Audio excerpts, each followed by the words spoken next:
how quickly to move things Yeah. around. Like when I built my first one, it took me, I'm talking hours. Like it Hours and probably took hours. me probably 2 or 3 days to put one together. Now because I know how to properly, because you just have to know how to work with ChatGPT. Like people don't understand like that you're supposed to like the who like my brother's like, oh my bro he goes, oh, I'm using ChatGPT right now. I'm like, oh, are you really? To its full Everyone uses potential. it. Yeah, Yeah. you need to really, really kick it in to understand how it works. Hmm. Guys, we hopped in midstream right now to this All Things REI Windsor re-up. We're talking about ChatGPT and we're discussing how to create uh, property analyzing calculators and things with Excel and using AI as to your full potential. I know Jeremy, you've used it a ton, and I bet you got some insights on how to best leverage these things. So tonight, Yeah, what we're doing for you guys is that we're going to actually go over this property calculator that Jeremy's constructed using ChatGPT and his own brain power of all the basic decade of knowledge of investing that he's had so far. And we're going to do a nice test case on your Douillard property, actually. perfect. Thank you, Tom. I like it. So basically, we figured what's what's a unique thing we can do, and do we have anything coming up? We want to provide you guys with a lot of value and always try to mix it up a little bit, do something different. I figured I'm in the process of doing a refinance from a private lender to a mortgage for one of my investment properties. And a few people, especially some of my newer clients, are asking me, hey, how do I properly calculate? Can you run your numbers? And my numbers sometimes come up either better or worse to theirs, depending on how they run theirs. And everyone kind of runs their numbers pretty differently. Definitely. Some people add way more expenses and some people don't. I try to play pretty straightforward. I mean, I kind of know what they're looking for, and having this not be my first refinance out or appraisal out, I'm pretty spot on when it comes to numbers. Mm-hmm. And what we'll do is we'll go through this property right here. So this is 1063 Drouillard. As you guys probably know, I'm a full supporter of the Ford City area, We and love I Fort know that City. We love it is Windsor. booming. To give you an idea, like the last property I wrote on had like 13 offers on it. So, and then the guys are just happy to be in the neighborhood. This property is now fully rented out, and I want to tell you something. Even though I'm a realtor, I actually never even listed my commercial and didn't even list my residential, neither of them for rent. Um, Basically people heard through the grapevine or through friends and of both myself, Tom, and then a few of my people in the area let it kind of announce that this was coming up, and we had multiples Mm-hmm. for both of these projects. So I kind of want to just mention that it's a great area. Multiple offers for both my rentals, both the commercial and residential. Commercial alone, most commercial properties tend to sit for like a good month or two before even they get action on it. We pretty much got it rented out right away for a good value. And who And I'm rented gonna it go again? over, Because you said it was a cool company. I forget, like yeah. a So baking now company or something. I can finally announce it because they've done their announcement. But it's nuts for dates. Hmm. I actually met them probably about a year back at I think it was like the LaSalle night market. My mom's been buying like these little kind of like they look like kind of a Timbits sort of, but they're dates, Hmm. as well as they do these really good cheesecakes that Nico's has on their dessert menu. Well, that's your If you've been to fave spot. Nico's, yeah, I love Right on. I was just thinking about it today. But pretty much and they're gonna be what's gonna be great about Nico's is I don't know if people know this or not, but they're moving to the Power Building. I don't know if they're still gonna keep their current location, but Oh, um where the heck is they the power building? I'm having difficulty remembering. Riverside Drive in Devonshire. So right where the Oh, right on silos are. the, yeah. Yeah, Okay. on the other I side, know that Devonshire. Yeah. yeah, the Power Building. I forget, Yeah, Walkerville it's Power the Building, they redid it like a year or two back, and now people are starting to fill it up. which I think will be a larger location, obviously a more premium location, being You right in the start to have a heart better of view and stuff Walkerville. too. Yep. And the best part about it is it's only like a short walk to the Ford City area. So, True. anyways, what do we have for 1063 Drouillard? Well, this Yeah. is a mixed use property. This right here is um one of my many spreadsheets I've done over the past probably 9 years of doing this.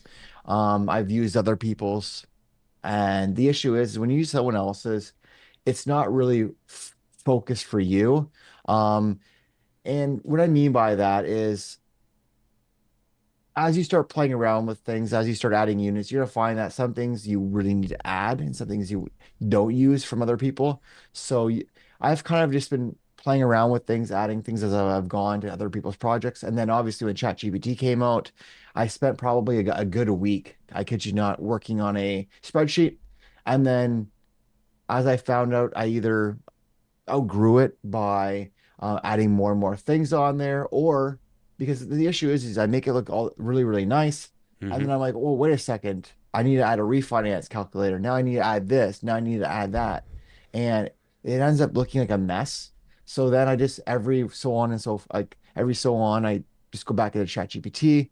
I upload it chat it talks to me about what I should do, how I should edit it. And so this is probably my latest version. This is 2 weeks old, and I pretty much built this for this conversation we're having right now. So what you see right here has been built specifically to make ease of use for this conversation we're having right now. It's Um, quite compact, quite detailed. You got a lot of different Yes. items here. Yeah. So And how I about wanted it you? on one Yeah. page because originally I've seen some people they have it over like 3, 4 pages. My original one was that it was very detail oriented. Hmm. And the issue is you don't need to have a multi-page document. I want everything on my right in front of my face. The best part about it is this thing works so well on iPhones and your smartphones in general Right. I or can. your Yeah. It's kind of tablets. compacted like vertically. Yeah. Yeah. So right off the bat, we have the property overview, property name 1063 Douillard. And then I have a little drop-down menu, as you can see, for property type, residential, commercial, mixed use, industrial. And I can add more of these as I need to, but right now we'll keep it as mixed use. This was actually a mixed use building turned single family. It was a single family property for about 30 years. However, the zoning is CD 2 point, I believe 2.1 and or 2.2, sorry. And that allows me to do a combined uh use dwelling. I went down to the city of Windsor and I said, look, I have this property. It's right now one single unit. What do you want me to do to make it 2 units? And they Hmm. said, nothing. I'm like, what do you mean? They're like, nothing. I'm like, but I don't think you understand. They're like, no, it's combined dwelling use. I'm like, if I have two tenants, am I able to rent it out to two different people? They're like, yeah. I'm like, all right, cool. Can I have that in writing? Beautiful. So that was it. That was all I had to do. I mean, obviously, there were some issues because it was the taxed as a residential property. So, obviously, there's some things I have to join the BIA, which then I have to pay a dish. So not only are my taxes going to go up because I'm going from residential to commercial, Hmm. I'm going from residential to commercial plus BIA. So it's going to be like Do you have a that little listed in the tax. calculator a little bit on what it Yes, might I cost? think. Because I'd be curious to see what the BIA is, not to get you off track or anything, but moving eventually when we get to it. What do I have on the property taxes here? Yeah, yeah. As you can kind of see, it's on the FMV and the ARV. I think I just added like 400 something dollars. Oh, okay, that's So, not terrible. um, anyways, going back to this number of units is two. Um, total square footage, I ballpark this one. I think the residential above grade is around 1,500-ish, Hmm. and then the commercial unit above grade is around 350. And then there's a full basement on both units. Yep. However, I've only counted the full basement on the commercial side because it is usable square footage. Um, from there, what we're gonna do is we're gonna head over to the income analysis here and kind of break this down. I wanted to make things pretty straightforward, so I've added a current fair market value. Whenever I buy something, I want to know what the fair market value is, and I want to know what the ARV is. So you're going to see current average rent. In this case, it was a vacant property. I just didn't want to throw numbers in for the sake of throwing numbers in, Hmm. because it would be looking a little bit more cleaner by having some numbers. However, I just ran with what I had, and then I basically ran with what my current now Right. rental. And what we If did is we rented out the 3 bedroom, 1 bath. So to kind of give you an idea, this is about a 1,500 square foot unit on Douillard attached to a commercial unit. It's a large 3 bed, 1 bath with main floor hmm laundry, and then there's a full basement with your utilities down there. It is shared utilities. I cover the water, which I think we have to do now going forward for all tenancies, if I'm not mistaken. We would you have to ever cover water. consider submetering? Because I know some people are doing that. They hire like a third party I who think you come have to in. pay. I think landlords have to pay for water now if it's something recent, Okay, I'd to have to my look into that. knowledge. Okay. However, submetering, honestly, I could care less, to be Yeah, honest it's with just you. a wash if you just factor that into the rent. If Qu- you think about it this way as well, I mean, I some people start paying rent, then you have to worry about utilities going off. It's just, you know what, here it is. I pay their utilities, and then only that it gets put into the rents, and then the best part about it is I can raise the rents by X amount of percentage every year. So Yeah, that makes sense. One question, speaking of those yeah, rents, if you're someone who's trying to do a property analysis and they have the current rents, but they want to look at finding the market average, where would you kind of point someone in looking? good question. Yeah, I mean, just kind of like go on realtor.ca, I guess, or talk to a realtor and they'll kind of tell you Mm, what the going rates are. When someone asks me, hey, what's a 2 bedroom condo going for? A 2 bedroom condo could be anywhere as low as 1,500 for something in a low quality, call it a C neighborhood, to an probably $3,000 a month for an A area. And then when we talk about duplexes, same thing kind of thing where we run on the low end, 1,500 to hmm about 1,800 for a 2 bedroom. And now we're actually almost pushing up to $2,000 a month for a I believe duplex it. unit.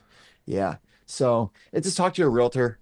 Those they Make know sure it's an best, investor right? focused realtor if you can. Of course, Yeah. 100%. So many realtors do I see right now. They're joining the real estate market, brand new. I'm like, oh, and they're like, yeah, buy, sell, invest. I'm like, okay, well, if I was someone that didn't understand this game, I would not say I'm an investor agent. It's just you're gonna lead someone to make a big decision, and too many people just have their clients buy and they buy emotionally because that's how they're used to buying. They're working with their buyers, It's risky. and you get this when you start buying based off emotion, which some buyers can get into because for example, when I have people flipping houses. I would have like, for example, one of the wives would be like, "Oh man, they do their dream kitchen," and I'm like, "What are you doing? This is not your personal home. Put a nice Mm-hmm. basic kitchen in. Don't spend 30 grand. Like you don't need to spend 60,000. Like I kid you not, $60,000 on a kitchen. And just Yikes, and that's where you lose all your money. unless the house is in a neighborhood where you're gonna get that money back. Yeah, Like if you're Russell realistically, Woods like or something, then sure. yeah, yeah, then yeah, $100,000 kitchen all day long, right? The appliances alone will run you 30,000 bucks. Fair. But yeah, so going back to this right here, I have it broken down pretty straightforward. We have bachelor, 1 bedroom, 2 bedroom, 3 bedroom. In this case, we have one 3 bedroom unit. The current rent being zero when I inherited it, and the market rent is now $2,400 a month inclusive, which it is rented. And then the commercial rental income is I just have it as retail, 850 square feet, which equates to about $1.76 a square foot. And then that is approximately $1,500 a month. So to kind of give you an idea, I'm collecting all together. If we go over here, $28,800 a year in gross residential rent, as Mhm. well as $18,000 a year in commercial rent, for a total gross rental income of 46,800. Zero additional income, and the additional income's over here. Just to kind of break it down for you, we have laundry, parking, storage, other. I have this created so that no matter what type of property I'm doing, I can look at it whatever way possible, and I don't have to add or remove things. For example, Hmm. if there's some properties that they charge for storage, great. If you charge for parking, great. Laundry, same thing, great. You have that there. In this case here, I'm not charging any additional rent, so I'm putting nothing in there. Um, so the our gross projected income is going to be about 46,800. As you can see, it's based off the total gross Yep. rental income plus the additional income. And then we have a vacancy rate of 3%, which is still pretty fair for Windsor. I Oh yeah. mean, realistically, we're probably running it at zero, but you got Yeah, to it's have pretty tight something in right now, there. but yeah, good to have run Um, up for your numbers to do it properly. And you kind of have to, once again, the banks run it around 3%. They take into account CMHC, and I think it's around 3% right now. Hmm. To kind of give you an idea, that equates to about $1,404 a year. So my effective gross income, or my EGI, is $45,396 a year. So now we have what our gross income is. What we're going to do down is, and just a few people have asked me, hey, is vacancy rate an expense? Is actually not an expense. It's an adjustment. Interesting. Because yeah, well, the Yeah. reason being is that you can't write it off, right? So it's not a Good guarantee. point, You might actually. have not, Good you point. may never have. It's a just And in this is case. Yeah. some people have it as an expense, and it's like, no, no, no, no, it's not an expense. It's something you're just burning. Like that's money gone. Never see it again. Huh. Because think about this. If Yeah, no, you, you're making sense. It's just I've yeah. usually always lumped it in with all the expenses because that's just like the money you chop off. So Mhm. that's really smart actually. You can't write it off, because what happens is that if you never have a vacancy rate, like if your unit's Yeah, never vacant, that's true. Then you can't you're write it off. technically not losing. You're technically not losing 3%, but the banks just want to see it there. Um, Operating expenses, I've split this up, and once again, you're gonna notice two bars on each side here. Hmm. I should probably go a little bit more over. I'm just so used to doing this myself in my head, kind of thing. Yeah, try That try when to explain it to this the bar layman. right here, yeah, this is gonna be your fair market side. This is going to be your ARV side, which breaks it down a little bit more on this right here. So in this case right here, the when I inherited it, or when I bought the property, I would say the property taxes were $1,992.14. And then now I joined the BIA, my taxes will be 24, 12, 14. Insurance was around 3,600. This is not for the year. This was actually like uh, it ended up being like $300 a month. So I think I had it Okay. for 6 months when I was doing renovations. So that should be like more like 7,200 bucks, but that's what I paid. So I just wrote 3,600 bucks in. And my Hmm. insurance is now 3,553.20, which So is very expensive because it's a commercial mixed use building. I would tell people, don't buy a duplex that's like a mixed use 2 unit, because my insurance is like double the cost. If this was a residential unit, my insurance, I kid you not, would probably be like 2,400 bucks a year. So wow. I'm paying more money for taxes and paying more money for insurance. In this case here, we also have to pay property management. Hmm. Um, I have it at 5%. Some banks run it at 5. My appraiser tried to run it at 8. I said absolutely not, run it at 5. But here's the thing. Some appraisers, my apologies, some appraisers. Yeah. Um, if your appraiser runs it at 8, they run it at 8, but my run it at 5. It's the difference is 3%. I Mm. mean, your It numbers are won't gonna be make or break pretty the deal. close. Yeah, if Yeah. your numbers are that Yeah. close, then it's probably not the deal you want to be doing. Question Yeah. for you. I Are mean, you if yeah, so let's just go over here. If I just put to 8%, just to kind of show you guys there. Now it goes to 37.44 for the year. Uh, Maintenance and repair, I have at 5% as well, because what happens, people. So the funny thing is, as I talk to all these people, and they're like, "Oh man, I bought this property, and hmm I'm gonna be making all this. I'm making 1,200 bucks a month." It's like, congratulations, but what happens when your toilet breaks? Or there's some people that break even, and it's like, congratulations, Yeah, you that know. wiped out all your cash flow for the past six Yeah, months. your $200 toilet plus installation for 400, total Yeah. for 400 bucks, just ruined your whole Your you years. actually lost Yeah. money. Yeah, you lost money now. Congratulations. Terrible, terrible. And that's the thing. Personally myself, I've had a few investors come to me as a realtor and say, "Hey, I just want to buy a project break even." I'm like, "Why? Why do you want to do that?" "Well, I just want the write-offs." It's like, why? Make money. Like, just, if you can make money, just do it. Like, there's no point, because now if they were breaking even when the market was the with a 1% mortgage rate, 1.5% mortgage rate, and now imagine when they refinance at like 4.5%, they're Mm. now losing hundreds of dollars a month. Like, why would you do that? At least if you're cash flowing and saying you're making 600 bucks a month, and then the market takes a turn for the worst, now you're breaking even. Well, guess what? Now you're breaking even. You are fine doing that in the worst environment ever. You're breaking even. It's only And up from there if when it's the worst environment. yeah, Yeah, right. that's a So great point. in this case here, we have 5%.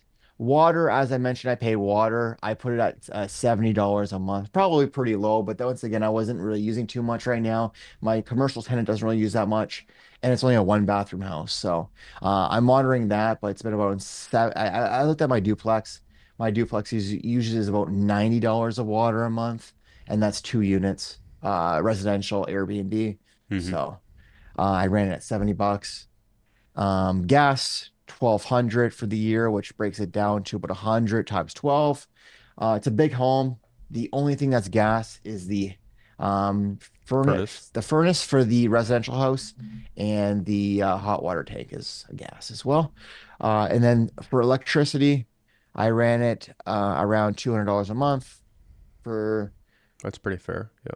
Yeah, pretty fair. Once again, altogether, we're probably what at $370 a month for utilities. That's pretty good for the size of the property. Hmm. So, in this case here, landscaping and snow removal, I don't have to pay nothing.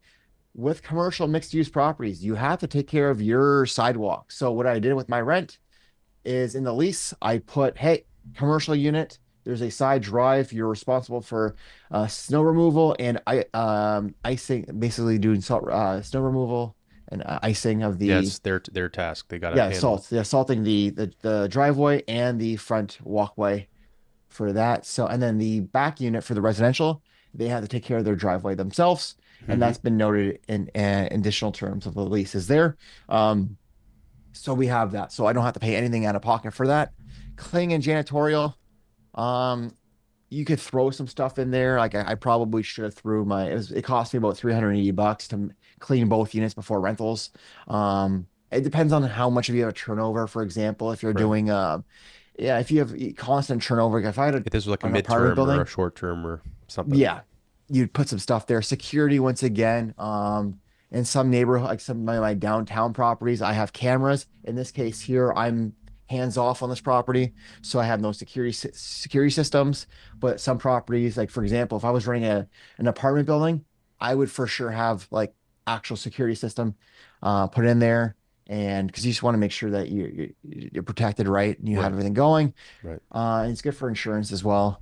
Marketing and advertising, once again, if I had to spend money on listing the property and I had to pay commission and stuff like that, marketing for pictures, didn't have to do any of that. So Yeah, it was I take pictures with pre-rented. myself. I take pictures with my cell phone. Cheapest thing to do. Is it great? No, because now I don't have professional photography for future use. But guess what? That's It's like a rented. do I'm as I say, happy. not as I do. Yeah, and then legal and professional fees. I put $1,600. I got to refinance it out, so it's probably gonna cost me some more money there. But to kind of give you an idea, that's not really included. It's not. I put it as a FMV and not the ARV because I did have to pay some money, obviously, to buy the property and pay some fees. Sure. And once again, I had a private mortgage, so there's fees involved with that. So all the lawyer costs, I think, are around $1,600. The best part about it is when your girlfriend's a lawyer. I So was if you gonna ever say you need should a plug Bahar. Yes, if anyone needs a real estate lawyer, I have the best one ever, Bahar Chaudhry, based in Windsor, Ontario, but she can do She'll get all it of done. Ontario. Absolutely. Corporations. She does pretty much anything to do with real estate or corporate law, like in the sense of building, even doing like corporation documents. She's done that. She's sold businesses, which is pretty cool. So a quick plug there. Capital expenditures. See, this is I interesting. You have probably go yeah, ahead. yeah, I Yeah, should you have probably have zero in 130. future. I probably should have about $135,000 on this one. Once again, I just did it quickly, but No, no, this that's kind of fine. showed, Yeah. in this case, your capital expenditures, because people go, oh, this is not a flip for me. So, I, and also renovations are not a write-off. It's a capital expense. So realistically, this should be like, I think I spent about $135,000. Mm. Bring my total operating But expenses to about $146,000. Once again, this is just a fair market value. sure, sure. It skews the numbers a bit because obviously, Right. as you can see, my property valuations No, now, no, I no. can't Don't less maybe than, maybe put it back to yeah. zero. I just meant it was interesting in the fact that even for your ARV, you don't really have a capex because normally, if you do the way I do it, I do another 5% for capex just in case. You can do Or I that. guess this is Absolutely brand can. new though, so maybe the It's brand new. first We're just 5 to 10 years conducting. you're just saying, nah, doesn't matter. Yeah. Well, here's the thing I'm running it at, right? I'm just trying to, so the reason why I have it set up the way I have it set right now is just for this kind of conversation. Sure, I sure. have ones that break it down even further, but the reason why is I wanted to make this as easy as possible to discuss these numbers next. Of course. Okay, so what we're going to do from there is we have the total operating expenses for fair market value being at 11, what do we have here? $11,152.14. Uh, Oh, sorry. Sorry about that. No worries. We'll And go the for the ARV under being the around weather. 16,489.34. Now I was just drinking some water. I think it went down the wrong pipe. Oh, And then I've been talking all day. I've been doing a lot of different things, but sure. going back here. So once again, everything's kind of everywhere because I wanted to streamline it. This works for me. Might not work for everyone, but it works for me. So NOI calculation with current fair market value and projected ARV. So the effective gross income, the EGI, obviously we had is from zero. If we go back up here, your EGI is right here. And in this case right here, 45,396. Less the operating expenses, which is 16,049.34, gives us a NOI of 28,906.66. And then I'm breaking it down even further here. We have an NOI of a for obviously for fair market value. We're in the negative because obviously it's just operating expenses. Hmm. So to kind of get our market cap rate, I ran it at 7.75%. I talked to some investors. For purchasing, we're kind of running at about 8% right now. That can change for CMHC. I have some people running their numbers at like 5.5 or 6%. Right, because they're going with the Um, like the London numbers because we're kind of mushed in there. yeah, Yeah, I it's would weird. I buy a property at 5.5% cap rate, you couldn't even pay me to do that. Right. Oh, It's I should say disgusting. something really quick. Can you give the most kind of dumbed down version of what a cap rate actually is?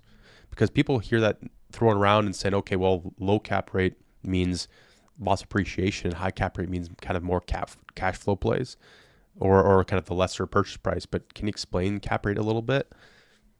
Um, Great question. I mean, cap rate's just it's just what's the best way to kind of say I know that? because I try to explain some of this to people, and I'll be honest, I'm not the greatest to explain it either.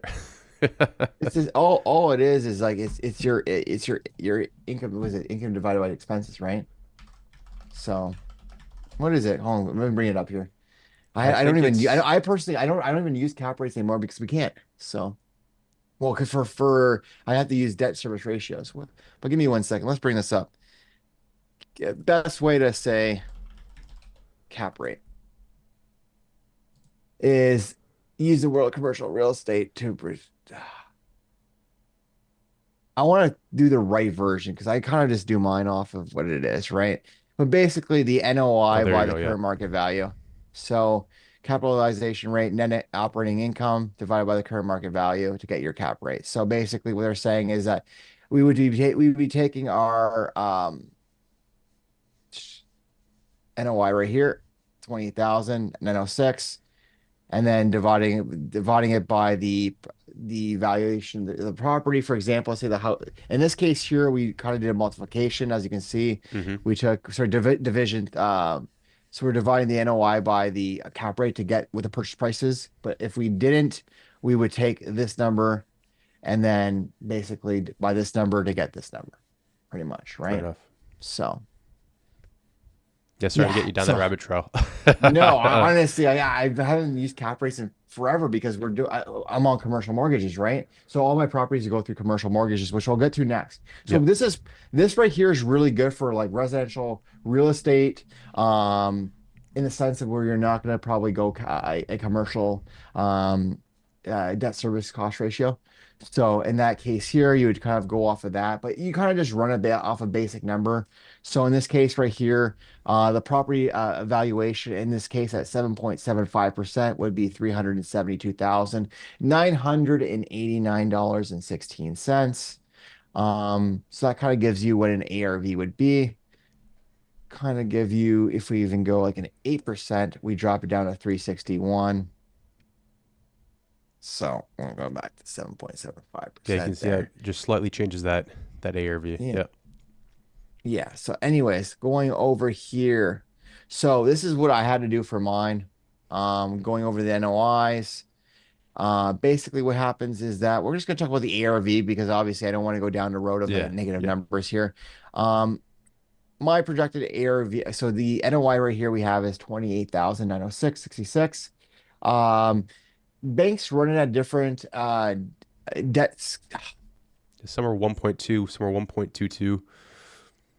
But yeah, yeah. 1.25 is pretty standard or I think safe. mine came out to about one point, supposed to be 1.23 is what Libro tends to run it at. And Okay. that's who my mortgage is normally going with. I ran at 1.25. It gives me more leeway. The A little numbers bit more only get cushion. better. Yeah, so let's watch this. We drop it down to 1.23. The numbers rise, right? So, but if you look at it goes up by like what, $7,000? Yeah, $7,000. Hmm. So in this case here, my mortgage rate actually got reduced. So we're gonna run it at my new mortgage rate here. Sorry, I'm thinking again. I negotiated. We should actually really quickly mention that this DSCR is a debt service coverage ratio, and Yes. So for yeah, commercial rates, yeah. Um, so in order to get pretty much this value, um, right here. So I guess this isn't 75% right here. Give me 1 second. Yeah. So do you want to go over that? no, you go for it. This is your calculator, but it's yeah, it's you're dividing your property value by kind of your debt, like your their costs. Yes. So in that case there, I mean, it's pretty straightforward. So it's going to be your net kind of the ratio of what you're going to do is for your income to your debt, right? So instead of using a cap rate, you're going to be using that. And then basically what we did right here is we used those two numbers. So we took this number and we divided by that number to get our our max allowable annual debt rate, right? So basically, this is how much debt it can support, the property can support at this rate. Right. And then taking into account the mortgage, because mortgages are different than the debt service ratio. So mortgages are added in afterwards. Even on cap rates, you don't add mortgages into that. We're running it at a 5.7% mortgage. I ran it on a 1 year term. I think rates are probably going to go down even more. So I'm going to try to do that. And the variable rates were not the greatest. I'm actually running it on a 25-year term. Yeah, 25-year term for commercial. And basically my max loan amount will be for $307,801.67 with a implied valuation of $410,402.23. So that's with their projected ARV of this is okay. Yes. Hang on a second. I even got lost for a No, second here. So three projected value. You're saying ARV is around like the 372 ish, but then the property value could you could have a maximum property value at this debt service no, coverage no, ratio. no. So there's two ways to do it, right? Because so for Oh, example, sorry. if you're gonna go Yeah. yeah, I'm yeah, going with the two ways of calculating. You have one calculating with debt service, and yeah. the other one was with Property cap rate. valuation right They're not here is equivalent. They're not different. equivalent. They're not, yeah. So Sir, there you this go. is something I would use if I was doing like if I was trying to base a property off a cap rate, for example, residential mortgages. Right. Because commercial mortgages use a different formula, right? Right. So Yeah. in this Brain case fart. here, no problem at all. So in this case right here, to kind of go over everything, we kind of once again, you're just gonna on a residential mortgage, you're gonna run off of comparables, not cap rate, but you kind of want to make sure that you have an idea of what your cash To flow is see going to that you're be. in the ballpark. Yeah. Yeah, of course, 100%. Right? Because obviously, if your mortgage is, at the point of when it was 6%, you don't want to buy a property at 7% because your expenses are going to account for about a percent and a half of that alone. So Hmm. you would need to at least buy at like 7.5% minimum to break even, right? In this case here, mortgage rates are now about 4.5% for residential properties, give or take a bit. Run another percent and a half. So now you're at 6%. You can buy at 7.5%, right? So. Hmm. Now with going back here, our mortgage rate, so our ARV would be the implied property value would be 410,402.23 Not bad. based off of our numbers, off a Hmm. 1.25 debt service coverage ratio. So our mortgage would be 307,801 and 67 Makes cents sense. Makes sense. if that's fair, right? And then Hmm. obviously your difference would be your money in there. So now we have our amount we have right here. We're gonna go over here to the cash out refinance, the thing that matters the most to me. Hmm. The ARV at $410,402.23. And then we have um, the max loan amount being 307. Once again, talking about the loan, 307, 801, 67. So, uh, You chose 75% loan to value. yeah, yeah, yeah, yeah. So my max loan amount after that would be, well, hold on, give me a second. So yeah, it's right here. So max loan amount for LTV. We're gonna go back to the property evaluation. That's taken into this account number right here. And then we're taking into this the final max loan. So basically, you can kind of like I have one of the two, whichever. For example, some properties I can kind of compare in this chart right here. It's basically putting the loan at 279,741 and 87 cents. In this case here, it's basically what it's doing is it's going to take one of it's going to take these two right here and kind of work with them and take the minimum amount, Oh, it giving me takes a both options. So if you want to run it yeah, one way, run it the other way, just to have both correct. options. Yes. Hmm. So in this case here, and to kind of give you an idea, this is a little bit off right now. So once again, my numbers are about, and the reason why it's a bit off is because the appraiser came in a little bit under what I thought it was going to be. So these numbers are a little bit higher by about $10,000. So it's not that big of a difference. But Gotcha. anyways, long story short, Real quick question, we're gonna just before you yeah. move on to that last chunk there, or the last section. What made you want to go with 75% loan to value versus an 80? Could you squeeze it to go 80% loan to value? No, Okay, no, they're forcing you to not go for 75. not for commercial Okay. Oh, mixed use. okay. Interesting. For commercial, it's Commercial 75. mixed use 20 is 25% down. Yeah. Okay, I wasn't sure if it So, was since you had residential, if you could get away with still. Yeah. mm, Okay. give me 1 second here. I think I might have played with my numbers somewhere because my numbers are a bit off. I'm looking at this. Uh, give me a second here. No problem. We're kind of doing this on the fly, so it's all good. We are doing the yeah, because we literally just I Just think hot I off the sent just press. Yeah. no, honestly, I think when we were moving some things around, oh, you know what I did as I adjusted my interest. I think no interest. Yeah, what's that doing right now? It's playing with my numbers a bit. I touched it there and adjusted it a bit. Oh, I Yeah. think also if you go above, you have put your 8% for one of your maintenance or something, or property management. Oh, you know what? That's what I did. I was like, why is my number so different?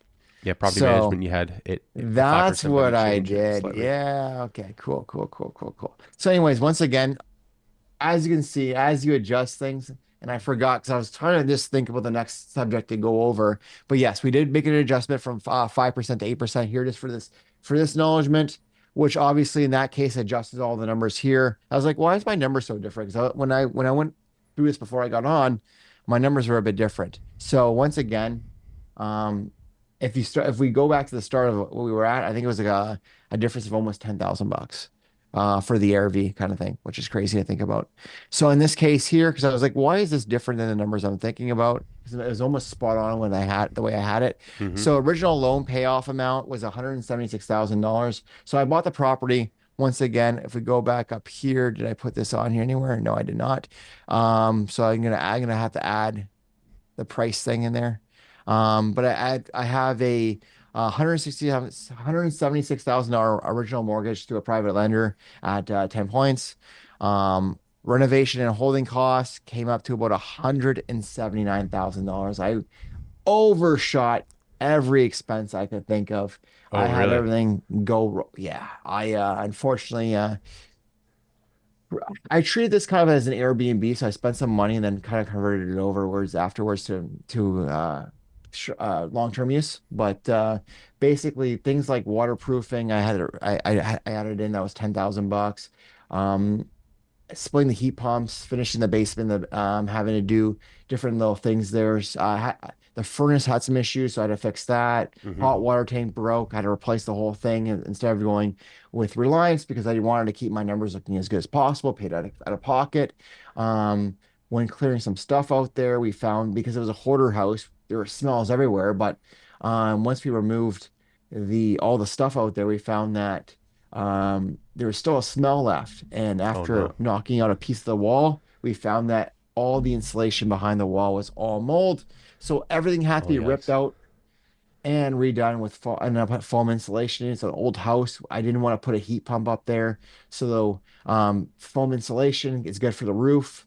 Then I had to re-drywall everything in there. All brand new windows throughout, brand new custom doors throughout. Originally, I was going to do a patio door to where the patio doors were upstairs to go on the balcony.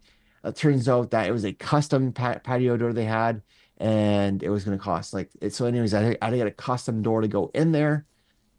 And then I had to put decks. Yeah, I just over ended up spending up way more than I thought That's between too that and bad. holding costs. That's Yeah. what happens though, hey? So That's what yeah, happens. cost and then cost to refinance is obviously the sum, $355,000. So my cash out proceeds is negative money. I'm holding about $75,000 of my own money in this property. So is it a good deal? And that's subjective to anyone. At this point, if I were not bought into the neighborhood, what I would have done is just sold the property off because of it's too much capital to keep into a property. However, I do own the property next door to me while I'm, Hmm. I'm purchasing it. So, with me purchasing the property next door, the value that for me to have both, it just makes sense. And then my numbers on the next one are even better, so I'll Right, get because you're most of setting my your own money back. comps, right? And that's what kind of hurts you. So another thing to talk about is investing in an area like Douillard where you're the kind of the first person to really kind of First shovel in the ground. fixed it up, right? I mean, there's a few other sales, but I think the only other sale that was done right up was the cookie bar. Everything else hasn't sold in like 3, 4 years, and they were lower numbers. What, for example, there was one that resold that was sold like 3 years ago for 570. That one sold for like 257 3 years later in a foreclosure event. Oh wow. So, yeah, the numbers don't look the greatest right now, but the good thing is that when everyone all starts refinancing out, I'm going to benefit from it. So to kind of give you an idea You're to just kind biding your of go time. You're over. being patient. Yeah, I mean, Right. what does that mean for me right now? Well, okay, let's talk about effective gross income. So right now, my effective gross income off my AGI is $33,783 a month, right? Less my operating expenses is going to be $1,374.11. So my net operating income is $2,408.89 a month minus my debt service, which is my mortgage Mortgage. Yep. at 1,751.43, bringing my net monthly cash flow to That's 657.46. strong cash flow. I'll tell you that much. Yeah, That's off an pretty good. 8%. Yeah, we have an 8% property management fee, 5% repairs and maintenance. And so the fact that I'm really not doing anything like that, I'm not putting Are you anything actually really going to be away. self managing? Yeah, Pretty so much. I There you manage all go. my properties. So, yeah, that's what I was going So to say. So even that cost then is even less. yeah, well, yeah, you gotta remember Realistically. I have a I have an assistant, right? So Hmm. plus I have my systems are all in place. So for It's me, it doesn't perfect. really it gets to a point where if I need to, I can swap it over, have a Thompson Asset Management Hmm. run it, start the Graham Thompson. Um, but basically, yeah, in the meantime, right now, don't need to self-manage completely. And then that's gonna generate me an extra um $3,744 a year A year. plus which is equivalent to what just over $300 a month, and then repairs and maintenance, everything's brand new. So I mean, I shouldn't have to pay Yeah, anything, but fingers if I crossed. do, yeah, I mean that's an extra $200 a month, so that should bring me close to almost $1,000 a month cash flow. Wow. Once again, we don't talk about that. We talk about the worst case scenarios. In this case, Hmm. 500, $657. So I apologize once again because I mean, we were talking about a couple different things and I got misput because I was kind of Oh, you're making fine. changes on the go. And I was like, wait a second, this is not what I rehearsed. But yeah, in this case here, why I like this, and to kind of give you an idea, this is as basic as you. I mean, this is fairly advanced. I'm not gonna lie, this is fairly advanced. Um, it looks very simple, but it is fairly advanced in the sense of it breaks down everything you kind of have to need, and I can make changes as I go. And in this case here, I can kind of get a fair market value. So, for example, let's just quickly put um, what the current market rent at. I'll call it $1,400 a month. Let's just say this one was there for a while, and let's just say that Ooh,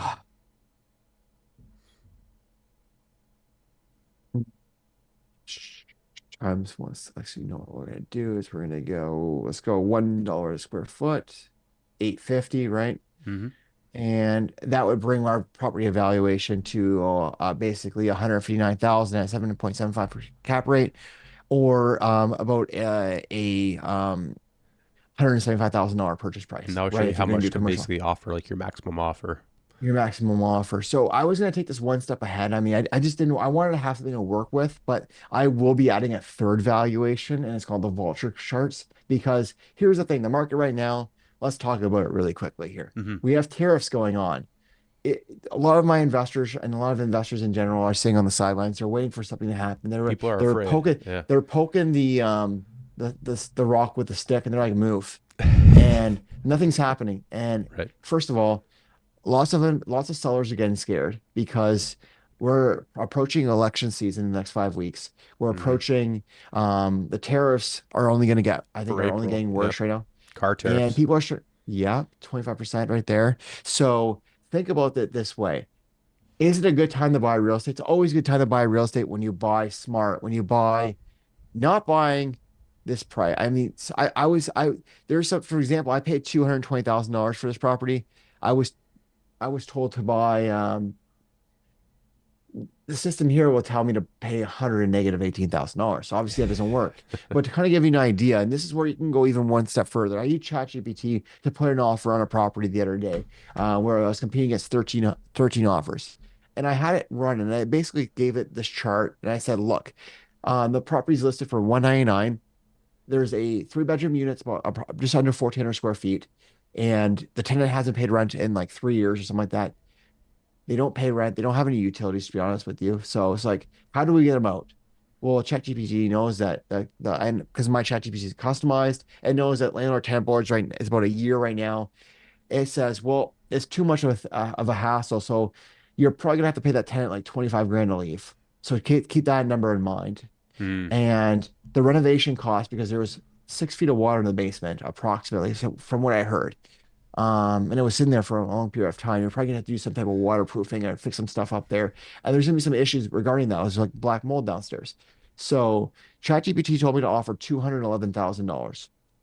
It was just for 199. And it says you can't go a dollar more because your ARV value, with your renovations, your that's your break even to get every dollar back.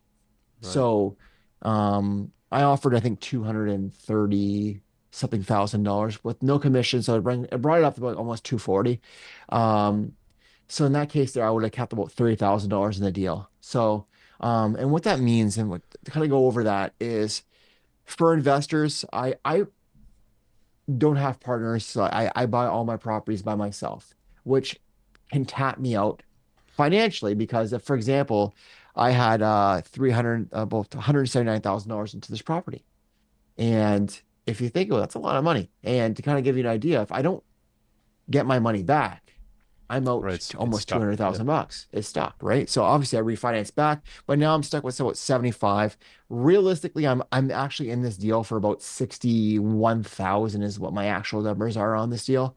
Um, but that's $61,000 that I don't have to use for another down payment. I don't have to use for another renovation, which sucks. So if some people go, well, let me just buy a property and then I'm just going to rent it out right away, and I'm not going to try to do any fixing burr strategy, refinance it out.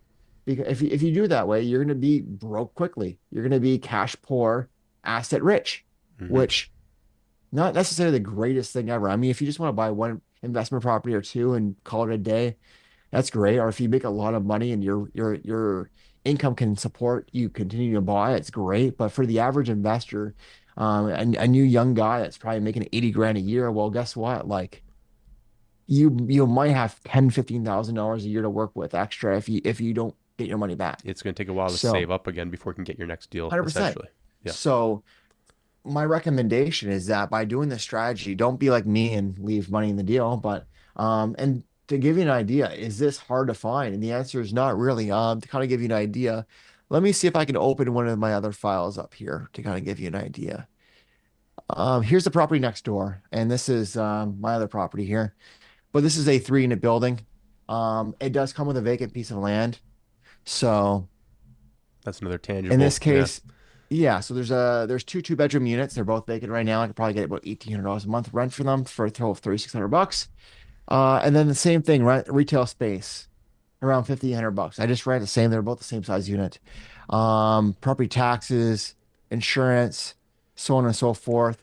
To kind of give you an idea, this one I purchased for 375, and I'm gonna be a refinance out of 428,000. So I'll actually give you an idea here. My original loan payoff was $300,000. My renovation costs were 120, including this is once again just there's less work to do on this one than my original one. And then the total cost to refinance out is 420,000. So I'll actually net myself 8,000 bucks. Hey, that's perfect. Yeah, because then you And can keep that's going yeah. and keep Yeah, on the so next one. that's at a implied valuation of 626,000 $271.02. So my mortgage is going to be around $469,000. Just goes to show that there's deals in Windsor And then if yeah, you really cash know flow, where to look yeah, for them. And thousand did you bucks. find And this off market though? Out of this was on curiosity, I think market. it was This on was market. this was on the MLS, Beautiful.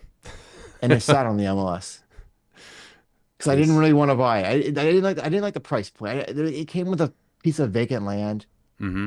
which once again is an asset that's not in this Yeah, it's cost. hard to kind So of quantify that. Or well, not So to hard, give but you an it's yeah. idea, the triplex will be worth $626,000. And then I have to give you an idea, a vacant piece of land that was next door just sold for 150,000 bucks. So technically, I'm going to have about $775,000 worth of property here. So Amazing. it could be a good deal. You know what I mean? But am I ever going to build on that property? Probably not, because But you and just to give you sever an it idea, and give someone else the chance. no, you can't, honestly, because it's technically like Too this. narrow? It's true. It's a 30-foot lot, and you have to take into account that you have to have room between your property and the property that you're building on, and you have to have room next to that. So People you're get actually minor building off. variances though, right? You want to build on a 20-foot lot. I mean, 20. You have 20 feet to work with, technically, right? I mean, is it? If you did it by code, but if you get a minor variance, then I'm sure you could squeeze. But you have to remember too, commercial on the main floor and you'll be running on a new build commercial main floor. Oh, okay, maybe that So I'll changes have things. It's not residential and variances. I can only do 3 units, right? So you have to really make sure your commercial works for you, because Okay, I can't build residential on that property. fair point. Well, I can build residential at the back or on the second floor. So I'd have to do like a 2,000 square foot commercial shop, and I mean 2,000 square feet on Douillard right now, on a 20 foot. Like I don't know what business would do well there. That's yeah. It's a lot of square footage for That's a it's big not shop. that's not a bit that's not a that is I, not a restaurant. I don't know what would do well there. mm, So it's probably a 10-year play. It probably could down the road when it makes more sense. But then you got to talk about, even the cost of building. It's going to run you $400,000 a build, that's very or true. if not more. Just get shovels in the ground to start with. It's a big cost. Probably $50,000 in fees just to even get going. Yeah, if you haven't joined the previous Windsor re-ups, we talked about how Windsor and Amherstburg, and I'm sure a couple other municipalities are thinking about this, or cities, I should say, they're upping their building costs. So the taxes on all that is just going up. So the good news is that Droulard is part of the downtown. Oh, I'm hitting stuff here. I don't know. I'm No, hitting. no worries. It's part of the uh, Yeah, they're part of the Windsor improvement area, so yeah. So they're basically, waiving there's some no fees and incentivizing zero others. fees. Yeah, Zero fees on Ford City, zero fees on, I think there's some fees at Walkerville. I'm not too sure, but it kind of, I think Walkerville sort of falls into it. You have to talk to yeah, I mean, I looked into it. Supposedly there's zero fees, but once again, um, it still doesn't make sense to build right now. right. So It do we depends. have anyone? I preface that actually, it makes sense to build if you're getting CMHC financing and you're doing like the 6 units and above, because that's where you get all your HST rebates back. But it's a whole different conversation. That's not 100%. that's not This is just 3 units. So this would be 3 units. Yeah. yeah, Without exactly. me tearing. So the game plan with this, now that I own the property, if I with me owning the property, that this one right here, This allows me to have 90 feet of frontage plus additional couple buildings that I'm probably going to be buying as well. If all goes well, I can just tear this down and build probably 12 units, There you go. if Okay, not and then that more. would make sense. Yeah, Right on. all brand new builds. So maybe something down the road, 10-year play. Fair enough. So the game right now would be acquisition. And um, when we're in a market like this, to kind of give you people an idea, I would buy when times are tough and you have an opportunity to buy without multiple offers for the most part, buy based off a location. So this is something, if I can find multifamily in East Windsor, Walkerville now, some of these areas might make more sense if you get what I'm saying. Because eventually, when the markets make a churn where investors um, are coming back in and there's more competition, people are going to want those lands. So you Right. always buy the best More locations. appreciation that way. Yeah, you're Yep. gonna. It's more of an appreciation play, and it's not speculative. You always want to buy the best location regardless. But when times are tough like this right now, this is where I would really be looking. I mean, I'm boots on the ground, so I can be in Forest City, and I have a kind of long-term vision. But if I was an out-of-town investor or somebody that really wants to move quickly, um, I would be heavily looking like East Windsor, like I honestly like LaSalle, South Windsor. If you can find a duplex Mm-hmm. conversion, or even like LaSalle has some older duplexes in some areas. Walkerville for sure right now because some of the Walkerville properties are still sitting. There's some good deals to be had, and then you're just gonna profit later on. Like just understand that Just gotta be patient. eventually that yeah, I mean, people are thinking that we're just going to be out of this in 6 months, and that might not be the case. But in 6 months, prices could be even worse, right? But rates could be better. And then not only that, too, you're kind of timing it that you're kind of buying based off of like a high, I'm not going to say high rate, but in the sense of if the market goes into a recession, we're going to have to stimulate the economy, which means rates will have to come down, right? Right. Which So, then means and that's pressure on the and market, that's inflation. Yeah. So for example, let's just say that a mortgage today is 5.7%. I locked into a 1-year mortgage on this property. The reason being is that I could have rolled the dice and went with a variable. The variable would have been 6.2%. And then I would have probably at least got another zero point 0.5 off. But that's probably by the end of the year. I mean, if I thought there was gonna be three rate cuts, I would have went with a variable right off the bat. But at 5.7, even if the rates drop down to a number that's feasible, I'm out in a year. I can refinance out. So I think that rates are going to get even better for us. Are we going to see right now? Do I think we're going to see like pre-pandemic, sorry, during the pandemic rates? No, I Yeah, don't we're think not we're going going to see back rates down like to 1.5, 2%. no, but I could see like mid threes. Like when I first started Sure, real estate in sure. Yeah. 2016, a decent mortgage rate was like 3.3%. Like I had clients locking in like 3.25, 3.3. Mm-hmm. So that was a pretty good mortgage rate. And then obviously that's when we went really, really bad, like into the COVID rates of like 1.5%. So, um, but to kind of give you an idea, if that happens again where we go into like mid threes, that's another percent down. So my mortgage rate could be low fives, if not high fours for That'd be commercial. huge. Yeah, and then more cash flow that way too. Be And wild. then at that point, that's probably when I would lock in for a 10-year because at that point, once inflation creeps back up again, right? I would probably just lock into a 10-year rate at that point Mm-hmm. and then know that my rate's going to be 4% for 10 years or whatever it ends up being, right? Heck yeah. No, that's probably the play. So definitely need to weigh your pros and cons on variable versus fixed. But a good mortgage broker can help you with that. Or if you just are reading the market yourself, like you are, then you can kind of make that Absolutely. intuitive call. You'd be surprised the amount of investors that I know that um, some of the old guys that have been around forever, they were locking to fixed 10-year rates when mortgage rates were like 1.5%. They're like, yeah. They're like, oh, I just got a mortgage for like 2.2%. I'm like, why? The mortgage rates are like 1.5. They're like, well, that's variable mortgages, but they're like, well, how long do you think we can have a mortgage rate of 1.5% for? I'm like, honestly, I don't know. And they're like, yeah, you just watch the market for the next year. sure enough, that 1.5% didn't They last knew it very wasn't long. going I to can tell be, you. the gravy train wouldn't Yeah. last. And guess what? Now and this was what, 2 years ago, 2023? Right. Or no, 2022. So yeah, 2022. So they're just approaching 3 years into the Hmm. market And three started to push it up. of their 10 of a 10-year rate at what, two and a half, like under around 2.2%. Yeah, they're That's lasting. crazy. Yeah. Oh man. No, So good think about stuff. that. I mean, yeah, and they don't really care at the end of the day because um they're not really, there are people like, oh, well, refinancing out. You can't refinance out because the house prices are down, Yeah, as still long as they're to, not selling, they're happy collecting their paycheck. Yeah. yeah. So Jeremy, thanks for that's sharing all this.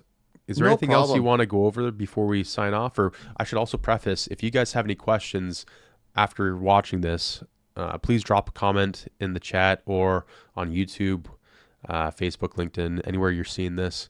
And we'd be happy, especially Jeremy, to kind of explain this calculator a bit further, more in depth. Or we can have Yeah. another example property that we can kind of do more of a trial run, maybe with even a viewer. If you want to have your property analyzed, we can kind of go through that. But yeah, Jeremy, is there anything else before we sign off that you want to Yeah, just I think this preface? is one of our, we're trying to offer some freebies to some investors as well, and trying to get help the what we've been finding at some of these events too. We've had a few people come in that are newer investors, and they're asking questions, and they're a little bit scared because they're newer. They see some of the other guys that are a bit more, because we have people of all walks, some Hmm. investors that have been Wide investing in spectrum. the game for like 20 plus years, some that just started investing like literally like late yesterday. So um we want to offer something for everyone, and I think this is a great opportunity. This is something I'm going to still work on, and I think it's basically a good opinion for somebody to get going on this if they want to play around with it. So I think we're going to probably offer this for free. So if you are interested in getting something like this just to play around with, once again, it's not perfect. I didn't build this to be perfect. Like I said, I literally built it for this call. I actually started utilizing this a little bit more for myself because I like how streamlined it is. Hmm. To give you an idea, the one that I personally use is like 10 pages It's a long, and I talk behemoth. about it's stupidly long, yeah. So this is a really good starter for one, and you can kind of play around with it, figure out what you like, what you dislike about it, and make changes as you go. It's a great way to get going on it. And like as I mentioned, it's pretty accurate when I ran my numbers compared to if you put your, like, for example, if we put this in like at 1.23 or whatever, if you play with your numbers and you're gonna find that your appraisers numbers are going to be almost identical to what your numbers are going to come out with. Yeah, that's what you want. You won't want accurate results. You Within can about make 10,000 good. bucks, Yeah. yeah. So, but that's it for Awesome. me, I think, for tonight. I figured this would be a good little conversation to talk about. Once again, um, real estate speculative in the sense of in general, but on whether or not this is a good deal. For example, like for myself, if I looked at this and I wasn't buying based off the idea of the premise I bought next door, I probably wouldn't have kept this because it's too much money. 70, in this case right here, that the numbers are saying $75,000 into it.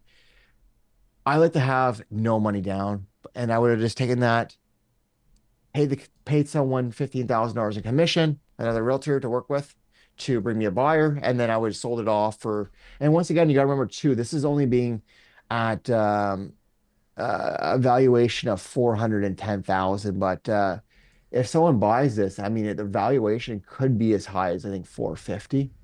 So if someone wants, but once again, this property's not for sale. I don't want to sell this. So once again, some people might look at this deal and go, "There's too much money left in the deal for me." I know like guys like Graham Thompson, he wouldn't probably keep this because there's just too much money left in the deal for him.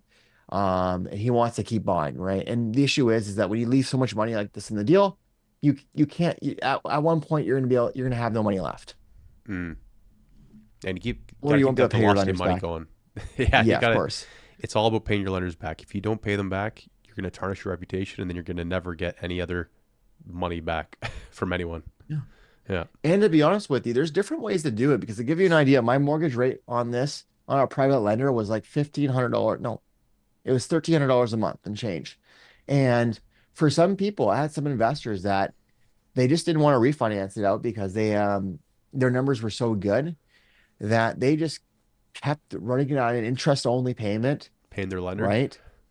Just paying their lender, and they're cash flowing, and they're waiting for the market to come back up again. They're Oh, so you thinking can get that that that evaluation. I see what you're saying. yeah, so they don't need to have any of their money in the deal. Maybe they have, for example, they're still cash flowing with no money down because they borrowed their first mortgage, and then they borrowed a second mortgage for renovations and down payment, That's which I've wild. done Yeah. it, As long as you and don't they're have still like a cash flowing. payback period where you need to pay it back within Well, 12 think about months. that. If Yeah. you borrowed, for example, my mortgage is $1,300, right?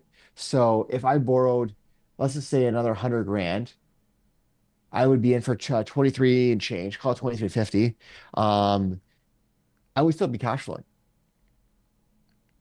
with no money in my own, with no money in, and I would still be making money every month.